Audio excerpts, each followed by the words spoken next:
नमस्कार। आप सभी दर्शकों का हार्दिक स्वागत है। प्रिय दर्शकों, इस कार्यक्रम में हम चर्चा करेंगे कि वर्ष 2024 वृषभ राशि के जातकों के लिए कैसा रहने वाला है। वृषभ राशि के जातकों के साथ क्या कुछ खास होने वाला है, कहाँ इन्हें भाग्य का पूर्ण सहयोग मिलेगा और किन मोर्चों पर इन्हें सावधानी रखनी चाहिए। और साथ ही मैं कुछ उपाय पर भी बात करूंगा कि क्या उपाय करके वृषभ राशि के जातक इस वर्ष 2024 का अधिकाधिक लाभ ले सकेंगे। और कहूंगा आपसे कि यदि आपके मन में कोई प्रश्न हो, जिज्ञासा हो, तो आप चैनल के किसी वीडियो पर कमेंट के माध्यम से अपना प्रश्न पूछें। हमारा प्रयास रहेगा कि मैं आपके प्रश्न का उत्तर अवश्य दें। आइए बिना विलंब के चर्चा प्रारंभ करते हैं। समझते हैं कि वृषभ राशि के जातकों के लिए वर्ष 2024 में ग्रहों की स्थिति कैसी रहने वाली है। तो यहाँ हम मुख्य ग्रहों की बात करेंगे और बीच में जब ग्रह बदलते हैं तो टाइम टू टाइम मैं आपको अपडेट देता ही रहता हूँ। तो देखिए, यहाँ पर वृषभ राशि में आप देख पा रहे होंगे कि मैंने वृषभ राशि में भी गुरु को प्लेस्ड किया हुआ है और मेष पर भी किया हुआ है। तो आपके लिए जो स्थिति रहेगी कि पूरे वर्ष शनिदेव आपके दशम भाव में विराजमान रहेंगे, पूरे वर्ष राहु आपके लिए लाभ भाव में रहेंगे, केतु पंचम भाव में रहेंगे और गुरु अप्रैल तक मेष राशि में रहेंगे और 1 मई से वृषभ राशि में आ जाएंगे।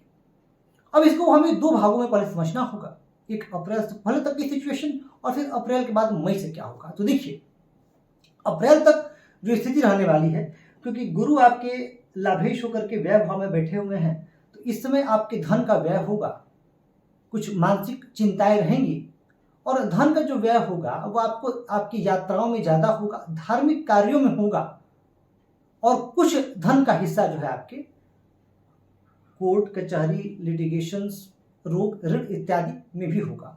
यानी आपने अगर कोई लोन ले रखा है तो उस लोन को चुकाने में भी होगा। ये आपकी स्थिति बनेगी कब तक? अप्रैल तक। लेकिन अप्रैल के बाद जब बृहस्पति आपके लग्न में आ जाएंगे, यानी स्वयं जो है आपके लिए आपकी राशि से प्रथम भाव में होंगे, उस समय बहुत स्थितियां आपके अनुकूल हो जाएंगी और फिर उस समय आपके मन में एक गजब का उत्साह जो है वह उत्पन्न होगा। आप सकारात्मक दृष्टिकोण से भर उठेंगे और उस समय फिर मई के बाद से आपके जीवन में जो भी आपने लक्ष्य सोच रखा है उस लक्ष्य की प्राप्ति में आपको सहजता होगी, अनुकूलता होगी, क्योंकि बहुत ही श्रेष्ठ स्थिति है यहाँ बृहस्पति की। और सबसे जो अच्छी बात है, जब बृहस्पति यहाँ होंगे तो इनकी पंचम दृष्टि कहाँ जाएगी? पंचम भाव पर, जो कि बुद्धि का भाव है, ज्ञान का भाव है, संतान का भाव है। यानी विवेक और बुद्धि गजब की रहेगी। संतान पक्ष से भी आपका मन प्रसन्न रहेगा और वृषभ राशि के वो जातक जिन्हें अभी तक संतान प्राप्ति नहीं हुई थी, इस समय में वह उम्मीद कर सकते हैं कि उन्हें संतान सुख भी अवश्य प्राप्त हो। यहाँ पर जो दृष्टि जा रही है, कहाँ? सप्तम भाव पर। यह आपके वैवाहिक जीवन को सुखद बना देगी। यानी मई के बाद से वृषभ राशि के जातकों का जो वैवाहिक जीवन है वह सुखमय होता हुआ दिखाई दे रहा है और वो जातक जो विवाह बंधन में बंधना चाहते हैं उनके लिए भी बहुत सुंदर स्थिति आप वैवाहिक जीवन में भी बंध सकते हैं। और बृहस्पति की जो दृष्टि जाएगी कहाँ? नवम भाव पर। यह आपके भाग्य में अभिवृद्धि कराएगी, आपके मन में धर्म कर्म के प्रति रुचि जागृत होगी और धार्मिक भावना के उदय की वजह से आपका मन धार्मिक कार्यों में भी बहुत लगेगा। कुछ धार्मिक यात्राएं, कुछ तीर्थ यात्राएं भी इस समय में अवश्य में हो सकती हैं। पिता से संबंध मधुर रहेंगे, बहुत ही सुंदर स्थिति बन जाएगी मई से लेकर के वर्ष पर्यंत तक। हाँ, कुछ सावधानियां हैं जिन पर मैं बाद में बात करूंगा। पहले जो सकारात्मक पहलू हैं, जो सकारात्मक चीजें हैं, उस पर हम बात कर लेते हैं। बात करें यदि शनि की, तो शनि वर्ष पर्यंत कुंभ राशि पर रहने वाले हैं और शश राजयोग का निर्माण कर रहे हैं आपकी राशि के लिए। देखिए, एक बात तो तय है कि इस समय आपको आपके कार्यों का यश मिलेगा। अभी तक जो रिकॉग्निशन आपको नहीं मिल पाई थी, इस वर्ष वो रिकॉग्निशन आपको मिलती हुई दिखाई दे रही है। आपकी पदोन्नति हो सकती है। यदि आप नौकरी में हैं तो आपकी पदोन्नति होगी। यदि आप व्यवसाय में हैं या बिजनेस में हैं तो आपको व्यवसाय और बिजनेस में मुनाफा होता हुआ दिखाई दे रहा है। यानी वर्ष पर्यंत शनि की ये स्थिति। हाँ, पर शनिदेव की एक आदत है, शनिदेव मेहनत खूब कराते हैं, तो आपको भी मेहनत बहुत ज्यादा करना है। कार्यस्थल पर थोड़ी सी भी लापरवाही हुई तो वह आपके लिए ठीक नहीं होगी। और अमूमन जो वृषभ राशि के जातक होते हैं वह लापरवाह नहीं होते हैं, बहुत मेहनती होते हैं, बहुत हार्ड वर्किंग होते हैं और बहुत डाउन टू अर्थ भी होते हैं। ये बहुत जबरदस्त क्वालिटी होती है वृषभ राशि के जातकों में।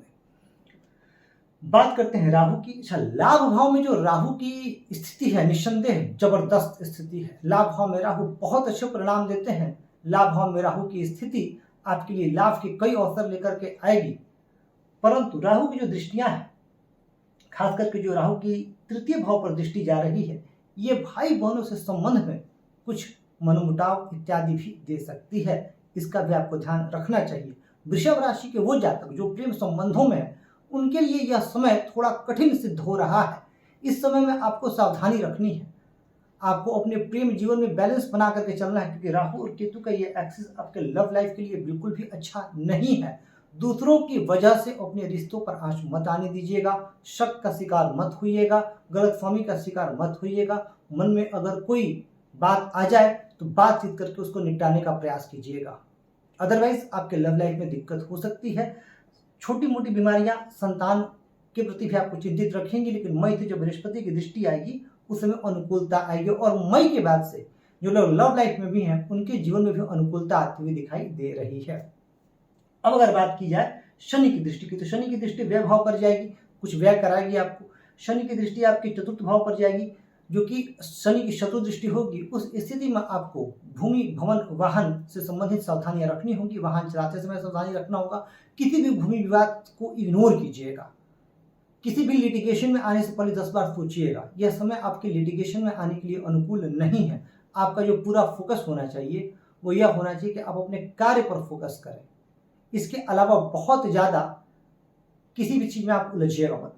शनि की जो दृष्टि है आपके सप्तम भाव पर भी आ रही है। हालांकि मई से तो ये स्थिति सुधरेगी, लेकिन मई से पहले यानी अप्रैल तक जो लोग वैवाहिक जीवन में हैं उनके लिए कुछ सावधानियां हैं। यानी वैवाहिक जीवन से संबंधित कुछ परेशानियां दृष्टिगोचर हो सकती हैं अप्रैल तक, क्योंकि शनि की चतुर्थ राशि की दृष्टि होगी, दशम दृष्टि होगी, तो वहां आपको ध्यान रखना है। साथ ही जो लोग पार्टनरशिप के बिजनेस में हैं उनके लिए भी एक सलाह है कि अपने पार्टनर, जो भी आपका बिजनेस पार्टनर है, उस पर आप नजर रखेंगे, नहीं तो आप धोखा का शिकार हो सकते हैं अप्रैल तक। मई से चीजें आपके लिए बहुत ज्यादा अनुकूल होती हुई दिखाई दे रही हैं। अब बात कर लेते हैं विद्यार्थी वर्ग की।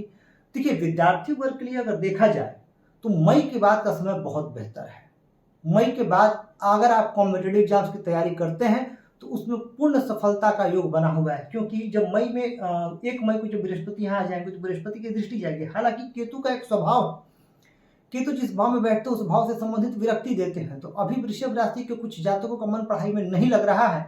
पढ़ाई से थोड़ा सा मन शुरू में, मतलब जनवरी से लेकर के जनवरी, फरवरी, मार्च, अप्रैल तक ये स्थिति बनी रहेगी जो केतु की यहाँ पे स्थिति है। लेकिन उसके बाद मई से उनका मन पढ़ाई में लगने लगेगा, क्योंकि गुरु की वहां दृष्टि होगी। लेकिन याद रखिएगा, शनि कर्म भाव में विराजमान है वृषभ राशि के जातकों के लिए। तो यदि आपने थोड़ी सी भी लापरवाही करी मेहनत करने में, तो शनिदेव आपको दंडित भी कर सकते हैं। इसलिए विद्यार्थियों को सलाह है कि वो अपना कार्य बहुत ईमानदारी से करें, अपनी पढ़ाई पर पूरा फोकस रखें, डिस्ट्रैक्शन आपको नहीं आने देना है। तो वहीं जो लोग स्टॉक मार्केट, शेयर मार्केट इत्यादि से जुड़े हुए हैं उनके लिए सलाह है कि राहु की तो स्थिति आपके लिए अचानक लाभप्रद बनी हुई है, परंतु केतु की ये स्थिति बहुत अच्छी नहीं है और शनि भी का भी सहयोग स्टॉक मार्केट में आपको नहीं मिल रहा है। बाकी जगहों पर तो जबरदस्त सहयोग मिल रहा है, लेकिन स्टॉक मार्केट में आपको इस समय में खास करके वर्ष 2024 तक आपको इन्वेस्टमेंट की तरफ जाना चाहिए। लंबी अवधि की तरफ आप जा सकते हैं। शॉर्ट टर्म ट्रेडिंग यदि आप करते हैं तो वहां पे नुकसान होने की संभावना रहेगी, परंतु कभी कभी मुनाफा भी जबरदस्त होगा, वो राहु की कृपा से। क्योंकि स्टॉक मार्केट के लिए राहु का अच्छा होना बहुत जबरदस्त होता है और आप लकी हैं कि इस समय राहु आपके लाभ भाव में संचरण कर रहे हैं। यानी ओवरऑल हमने सारे एस्पेक्ट्स पे देख लिया। वृषभ राशि के जातकों का बहुत सही टाइम है, बहुत ही अच्छा समय आपका चल रहा है और आपको इस समय का पूरा लाभ उठाना चाहिए।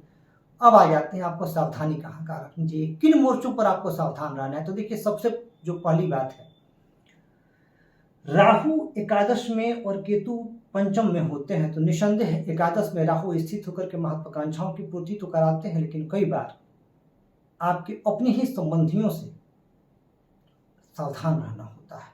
कई बार आपके ही जो करीबी लोग हैं वह आपको धोखा दे देते हैं। अब मैं यह नहीं कह रहा कि आप सब पर अविश्वास कीजिए, विश्वास कीजिए, लेकिन सतर्कता एवं सावधानी के साथ। यानी आपको अपनी आंखें बंद नहीं करनी है, आसपास क्या हो रहा है उसके प्रति आपको सजग रहना है, चौकन्ना रहना है। पंचम भाव में केतु मन में निराशा दे सकते हैं, कई बार बुद्धि भ्रमित हो सकती है, कई बार संतान पक्ष से लेकर के कुछ चिंता आपके मन पे हावी हो सकती है। तो कई बार संतान का स्वास्थ्य आपको चिंतित कर सकता है, खासकर वैसे माता पिता जिनके संतान उनसे दूर रह करके पढ़ाई कर रहे हैं, उनको तो इस समय में अवश्य टाइम टू टाइम विजिट करना चाहिए। जहाँ भी जिस भी जगह पर आपकी संतान रह के पढ़ाई कर रही है, हॉस्टल में या कहीं भी है, तो आपको टाइम टू टाइम विजिट करना चाहिए। अच्छा, एक चीज और है, इस समय में क्या है कि शनि की जो दृष्टि है, नीच दृष्टि जा रही है पूरे वर्ष व्यय भाव पर। तो वह अचानक से कुछ ऐसी कंटिजेंसीज आ सकते हैं जिसके लिए आप प्रिपेयर्ड ना हो। तो आपको अपने धन का कुछ हिस्सा बचत में अवश्य रखना है कि आप अगर कोई वैसी सिचुएशन आती है तो आप उसके लिए प्रिपेयर्ड रहें। हालांकि शनि का पूरा सपोर्ट है, शनि आपकी राशि के लिए भाग्येश होते हैं, सर्वाधिक उपकारक होते हैं, फिर भी कई बार मैंने प्रैक्टिकली यह देखा है, जब ऐसी स्थिति बनती है तो ऐसा होता है, इससे भी इनकार नहीं किया जा सकता है।